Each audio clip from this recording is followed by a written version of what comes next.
చంటి అయితే అలా ఎదురొస్తూ ఉంటాడు. ఈలోపు ఇక చెంచలమ్మ, సింధూర వాళ్ళు వెళ్ళిపోతూ ఉంటారు. ఇక్కడున్న వాళ్ళందరూ ఇక మాట్లాడుకుంటూ ఉంటారు. ఇక అక్క వాళ్ళు ఎళ్ళొచ్చేదాకా మనకు నిజమేంటో తెలీదు అప్పటిదానికి. టెన్షన్ మనకు తప్పదు అని చెప్పేసి రేణుక భవతితో చెప్తుంది. అవును వదిన అవును అని చెప్పేసి అనగానే, చాముండి ఉండి మీకు ఆ టెన్షన్ అవసరం లేదు. ఎందుకంటే చాముండి ఖచ్చితంగా పెళ్లి చేసుకుంటానని చెప్తుంది. 100% నాకు తెలుసు. ఇదే నిజం. అలా జరిగితే ఇంటికి పట్టిన శనిగ్రహణం వదిలిపోతుంది అని చెప్పేసి అంటాడు. కానీ చంటి, అయ్యగారు ఏం జరుగుతుందో నాకు చాలా టెన్షన్‌గా, భయంగా ఉంది అయ్యగారు అని చెప్పేసి చంటి కేశవాన్ని అడుగుతూ ఉంటాడు. ఆ దేవుడు ఆడే ఆటలో మనం ఎంత మాత్రం నిమిత్తులమే. ఏం జరుగుతుందో చూడాలి. కానీ ఈరోజు చెంచలమ్మ, సింధూర కలిసి ఉంటారా? విడిపోతారా? అనేది తెలుస్తుంది అని చెప్పగానే చంటి భయపడిపోతూ ఉంటారు. ఇక చెంచలమ్మ, సింధూర అందరూ అక్కడికి వెళ్తూ ఉంటారు. ఈలోపు అక్కడ ఉన్న ప్రజలందరూ గుసగుసలాడుతూ ఉంటారు. ఈరోజు చెప్పబోయే తీర్పు మన ఊరికే సవాల్ లాంటిది. ఎందుకంటే ఇంతవరకు ఏ విషయం జరగలేదు కదా అని చెప్పేసి ధర్మయ్య భార్య అక్కడికి వచ్చి చూస్తూ ఉంటారు. ఏంటంటే నాకు చాలా భయంగా ఉంది. అసలు ఈరోజు మన సింధూర మనకి ఏ తీర్పిస్తుంది అనేది నాకు చాలా భయంగా ఉంది. ఏం మాట్లాడరండి ఏంటండి అని ధర్మయ్యని అడుగుతుంటే, ఏం జరగాల్సి ఉంటే అది జరుగుతుంది అని చెప్పేసి అనగానే ఈలోపే విజయమ్మ అయితే అక్కడికి వస్తూ ఉంటుంది. విజయమ్మని చూశాక కొంచెం ధర్మయ్య భార్యకు కొద్దిగా భయం అనేది తగ్గుతూ ఉంటుంది. అప్పటిదాకా ఊళ్ళో ఎవరు ధర్మయ్యతో మాట్లాడరు. ఇక అది చూసిన విజయమ్మ అక్కడికి వస్తుంది. అక్కడికి వచ్చి అందరికీ నమస్కారం పెడుతుంది. ఏంటి తీర్పు ఏ విధంగా వస్తుంది అనుకుంటున్నారు?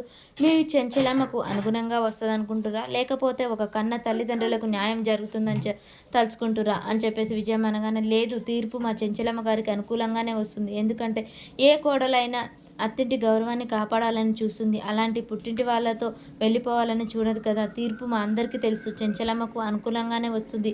మా అమ్మగారికి అనుకూలంగా రావడమే మాకిష్టం అని చెప్పేసి అక్కడ ఉన్న వాళ్ళంతా అంటుంటారు. ధర్మయ్య భార్య భయపడిపోతూ ఉంటారు. చూడండి మీరేం భయపడకండి, మీ కూతురు మీకు న్యాయమే చేస్తుంది అని విజయమ్మ వాళ్ళకు ధైర్యం చెప్తుంది. ఈలోపే సింధూర, చెంచలమ్మ అక్కడికైతే వస్తారు. ఇక వాళ్ళిద్దరిని చూడగానే, అదిగో అమ్మగారు వచ్చారు అని చెప్పేసి అక్కడ ఉన్న వాళ్ళంతా దండం పెడుతూ ఉంటారు. చెంచలమ్మ ఉండి, వెళ్ళు సింధూర కూర్చో అక్కడ అని చెప్పడంతో సింధూర వెళ్ళి ధర్మపీఠం మీద కూర్చుంటుంది. చూడండి ఈ ధర్మపీఠం మీద కూర్చున్నప్పుడు ప్రేమ, జాలి, బంధుప్రీతి ఏది ఉండకూడదు. ఏది మంచి ఏది చెడు అని ఆలోచించే గుణం ఉండాలి. న్యాయమే జరగాలి. ఇక్కడ బంధుప్రీతి అస్సలు ఉండకూడదు. కాబట్టి నేను చెప్తున్నాను, ఈ నిర్ణయం చెప్పే ముందు నా తల్లిదండ్రుల గురించి చెప్పాలనుకుంటున్నాను. తల్లిదండ్రులు అన్నాక ఆడపిల్లని కని పెంచడం వాళ్ళ సర్వస్వం కూతుర్లకే అని అనుకుంటారు. కన్న బిడ్డలనే చూసుకుంటారు. తను తిన్నా తినకున్నా ఒక పూట పస్తున్న బిడ్డలనే ప్రేమగా చూడాలి, ప్రేమగా పెంచాలి, వాళ్ళ జీవితాలు బాగుండాలి, వాళ్ళు సంతోషంగా ఉంటే చూడాలి అన్నది కన్న వాళ్ళ తల్లిదండ్రుల ఆవేదన. అలాగే వాళ్ళ ప్రేమ కూడా న్యాయంగా ఉంటుంది. వాళ్ళ ప్రేమలో స్వార్థం ఉండదు.